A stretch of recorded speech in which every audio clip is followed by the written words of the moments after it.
राधे राधे, जय श्री कृष्णा। अब हम बात करेंगे मेष लग्न के षष्ठ भाव में यदि शनि स्थित है तो वह आपको क्या परिणाम देंगे। मेष लग्न में शनि लाभ भाव के स्वामी, दशम भाव के स्वामी होते हैं। लग्नेश के शत्रु होते हैं, लग्नेश मंगल होते हैं मेष लग्न में। और त्रिषणाय पति भी है, पतय त्रिषणाया नाम यदि पाफलप्रदा। षष्ठ भाव त्रिक भाव में आता है, ऋण रोग शत्रुओं का भाव है, नौकरी का भाव है। षष्ठ भाव में बैठा हुआ शनि नौकरी तो प्रदान कर ही देता है, गवर्नमेंट जॉब की या नौकरी पैसा तो बना ही देता है व्यक्ति को। लेकिन हम जानते हैं कि शास्त्रानुकूल क्या परिणाम देखने को मिलता है। महर्षि पाराशर जी कहते हैं, षष्ठे शनैश्चरे प्राप्तो बहुपुत्र विनाशनम नृपमान्यो भवेल लोके धनधान्य समन्वितः। अर्थात कि छठे भाव में शनि होने से जातक अनेक शत्रुओं का विनाश करने वाला होता है, वह समाज या सरकार द्वारा सम्मानित होता है, धन धान्य से परिपूर्ण रहता है। वैसे त्रिक भाव में बैठे हुए 3, 6, 11 में बैठे हुए पाप ग्रह अच्छा परिणाम देखने को देते हैं, पाप ग्रह अच्छे रहते हैं। षष्ठ भाव का शनि अच्छा रहता है। एक श्लोक और मिलता, राज्य से रिपुभावस्ते पितृसौख्य विवर्जित चतुरोपि रिपुग्रस्त कार्य च विकलस्तथा। महर्षि पाराशर जी कहते हैं, विकल का अर्थ संघर्ष। जातक को अपने करियर की शुरुआत में विरोधियों का सामना करना पड़ सकता है, लेकिन दसवें का छठे में होना जातक को एक उत्कृष्ट प्रोफेशनल जैसे डॉक्टर, वकील, जज इत्यादि बना सकता है, अच्छे पदों पर आसीन करवा सकता है। कुल मिला के एक और श्लोक आता है, लाभे से षष्ठ भावस्थे धनहानि प्रजायते परचक्र भयं तत्र शत्रुभिश्च प्रपीड़ितम्। आय के मार्ग में शुरुआत में विघ्न आते, क्योंकि एकादश भाव गोस्वामी होते वो षष्ठ भाव में बैठे रहते। आय का, इनकम का स्रोत जनरेट एकादश भाव करता है। वहाँ का यदि स्वामी 6-12 में बैठता है तो थोड़ा परेशानी तो करता ही करता है। लेकिन मित्र राशि है, कन्या राशि, मित्र की राशि, इसलिए शत्रुओं के धन को हड़पने या कानूनी जीत से लाभ दिलाने का भी संकेत यह प्रदान करते हैं।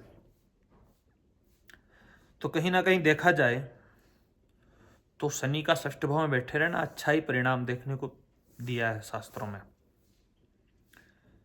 शनि की दृष्टि जो रहती है वह अष्टम भाव पर रहती है, व्यय भाव पर रहती है, तृतीय भाव पर रहती है। जातक को अष्टम भाव पर होने के कारण दीर्घायु होता है, जातक गूढ़ रहस्यों का ज्ञान होता है, आयु के लिए तो अच्छा है। पर अचानक आने वाली बाधाओं के प्रति सचेत रहना पड़ता है ऐसे व्यक्ति को। अचानक बाधा भी आ सकती है, व्यक्ति को दुर्घटना के भी चांस कर देती है ऐसी स्थिति। सर्जरी के भी योग बनाता है शनि षष्ठ भाव में बैठ के। द्वादश भाव पर भी दृष्टि रहेगी तो खर्चों के प्रति जातक बहुत ही सतर्क और गणनात्मक होता है। और इनकी दसम दृष्टि बुध की राशि पर रहती है, मिथुन राशि पर, तृतीय भाव पे। तो जातक संचार कला, कम्युनिकेशन बहुत प्रभावी और तार्किक होती है। वह अपने पराक्रम से ही अपनी किस्मत लिखता है। तो अपन ने आज क्या चीज जानी, शत्रु के भाव षष्ठ भाव में रहता है तो शत्रुओं पर विजय प्राप्त करता है, कोर्ट कचहरी में सफलता मिलती है, सेवा, सर्विस, तकनीकी कार्य, चिकित्सा में क्षेत्र में विशेष लाभ मिलता है। एक स्वास्थ्य को लेकर के बताऊं, जातक का शरीर गठीला होता है लेकिन वात रोगों की संभावनाएं रहती है। मेहनत और संघर्ष के बाद संचिदन में वृद्धि कर देता है षष्ठ भाव में बैठा हुआ शनि। और भी यदि हम बात करें तो जातक कानून का ज्ञाता हो सकता है, जज, वकील, तर्कशास्त्र का ज्ञाता होकर न्याय प्रिय सैद्धांतिक व्यक्ति होता है। जातक अल्प ज्ञाति एवं कम मित्रों वाला होता है। इसकी किस्मत का सितारा 32 वर्ष बाद चमकेगा। जातक की ज्योतिष, आयुर्वेद, मंत्र, तंत्र, गूढ़ विद्याओं में रुचि रहेगी। लाभेश राज्य शनि छठे भाव में जाने से क्रमशः राजभंग योग और लाभ भंग योग के कारण राज दरबार या सरकार से धोखा प्राप्त हो सकता है ऐसे व्यक्तियों को। भोज संहिता के अनुसार लाभेश यदि छठे हो तो जातक को शत्रु व युद्ध मुकदमेबाजी में पैसा मिलता है। शनि की दृष्टि अष्टम भाव, वैभव, पराक्रम होगी। आयु के लिए स्थिति कष्टकारक ऐसा नहीं है। शनि के अष्टम भाव पर दृष्टि आयु में वृद्धि कारक ही होती है। खर्च की बाहुल्यता हो सकती है, पराक्रम में कमी आएगी। हाँ, यह जरूर सही कि तृतीय भाव पर थोड़ी प्रभाव डालेगा। मित्रों, परिजनों से धोखा मिल सकता है। हृदय या लीवर संबंधी बीमारी संभव है। अब हम युतियों की बात करते हैं कि शनि के साथ में अगर कोई ग्रह युति बनाते हैं तो क्या परिणाम प्रदान करते हैं। यदि शनि के साथ में यहाँ पे सूर्य स्थित हो तो पंचम भाव के स्वामी होते हैं सूर्य। पंचम भाव से हम शिक्षा, एजुकेशन, स्वास्थ्य को भी लग्न के कारक होते हैं सूर्य। स्वास्थ्य भी देखा जा सकता है सूर्य से। आपका इम्यूनिटी पावर सूर्य ही बताते हैं। पंचम भाव शिक्षा का है, एजुकेशन का है, आपके संतान का भाव है, प्रेम का भाव है। षष्ठ भाव में जाने के कारण संतान पक्ष से चिंतित, संतान उनमें विलंबता, एजुकेशन में बाधा। जातक का भाग्योदय पिता की मृत्यु के बाद में होता है। यह युति श्रेष्ठतम नहीं रहेगी शनि और सूर्य की युति छठे षष्ठ भाव में। पंचम भाव के स्वामी का षष्ठ भाव में बैठे रहना सही नहीं है। किसी भी भाव इसका 6-12 में बैठे रहना वैसे सही नहीं माना गया है। अब यदि शनि के साथ में यहाँ पे चंद्रमा हो तो विषयों का निर्माण कर देंगे, मानसिक परेशानी या माता के स्वास्थ्य में परेशानी, बहुत परेशानी में स्थिति ले जाती। नौकरी पेशा में भी बड़ी परेशानियां उत्पन्न कर देता है। स्थिति कहीं से भी श्रेष्ठतम नहीं है। जातक की मां क्षय रोग से पीड़ित हो सकती है। भगवान शिव की आराधना करनी चाहिए ऐसे व्यक्तियों को। यदि शनि के साथ में मंगल हो तो कहते हैं कुजयुते देशांतरे संचारी। शनि के साथ मंगल हो तो जातक देश विदेश में घूमेगा। शनि और मंगल इंजीनियरिंग, डॉक्टर्स इत्यादि के क्षेत्र में ले जा सकता है व्यक्ति को। लग्नेश का षष्ठ भाव में बैठे रहना वैसे भी स्वास्थ्य के लिए सही नहीं है। अष्टमेश का षष्ठ भाव में बैठे रहना विपरीत राजयोग का निर्माण करता है। तो विपरीत राजयोग होने के कारण बड़े कष्ट के साथ में ऐसा व्यक्ति धनवान अवश्य बन जाएगा। यदि शनि के साथ में बुध यहाँ पे स्थित हो तो बुध छठे भाव के सामने छठे भाव में बैठे रहने के कारण ये भी विपरीत राजयोग है।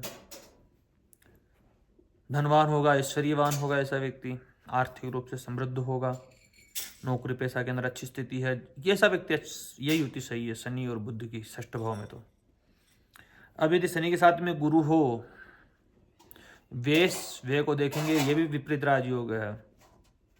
भाग्य से, लेकिन भाग्य में थोड़ी परेशानियां, भाग्योदय होने में विलंबता उत्पन्न कर देना,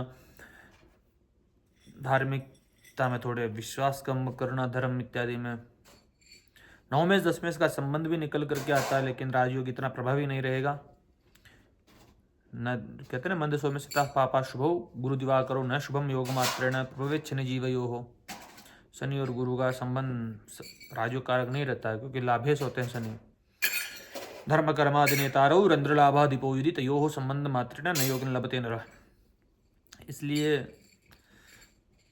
इसमें कहा है कि भाग्य में लगातार रुकावटें आएगी। जातक खर्चीले स्वभाव का, क्योंकि वे भाव को देखेगा, इसलिए गुरु की दृष्टि दशम भाव पर भी रहेगी तो पद प्रतिष्ठा इस कीर्ति के लिए सही है। धन भाव पर रहेगी, धनवान आर्थिक रूप से समृद्धि भी प्रदान करेगी, परिवार में संयुक्तता भी देगी, वाणी भी अच्छे करेगी। तो ये स्थिति सही है। ज़्यादा गुरु की दृष्टि होने के कारण यदि शनि के साथ में शुक्र हो तो शुक्र सप्तम में होकर के षष्ठ भाव में बैठे रहना वैवाहिक जीवन के लिए बिल्कुल भी सही नहीं है। वैवाहिक जीवन नीच राशि के रहेंगे शुक्र, तो यहाँ पे मैं नहीं कहूँगा कि श्रेष्ठतम स्थिति है ये। विवाह में बहुत बड़ी परेशानियां उत्पन्न होना, पत्नी के स्वास्थ्य में परेशानियां उत्पन्न होना, आर्थिक धन भाव के स्वामी का षष्ठ भाव में बैठे रहना वैसे भी सही नहीं है। हाँ, धनेश लाभेश का संबंध जरूर बन रहा है, लेकिन लाभ भंग भी करता है, धन भंग भी करता है। तो धन के मामले में रुकावट उत्पन्न हो जाती है। पत्नी से अनबन रह सकती है। पहली पत्नी मृत्यु हो जाए तो द्वितीय विवाह होने के भी योग बनेंगे। ऐसी स्थितियां उत्पन्न कर देता है।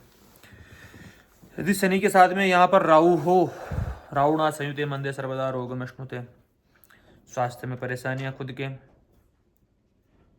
अवश्य ही आने वाली स्वास्थ्य में परेशानियां। तो नौकरी में भी बाधा, जातक प्राइवेट नौकरी व्यापार में अच्छा पैसा कमा सकता है। राहु की ये स्थिति शनि के साथ में षष्ठ भाव में वैसे बिल्कुल भी सही नहीं मानी जाएगी। केतु भी यदि शनि के साथ में तो राजकीय कार्य पद पर बाधा देगा, बाधक बनेगा, मार्ग में भी रुकावटें आएगी ऐसे व्यक्तियों के। बहुत परेशानीदायक है शनि और केतु। किसी व्यक्ति को कुछ श्राप दे दे तो वो फलित जरूर हो जाता है। मेरे को तो मत देना। धन्यवाद। तो हमने जाना इस वीडियो के माध्यम से मेष लग्न के षष्ठ भाव में शनि की स्थिति। अब हम जानेंगे मेष लग्न के सप्तम भाव में शनि की स्थिति। धन्यवाद।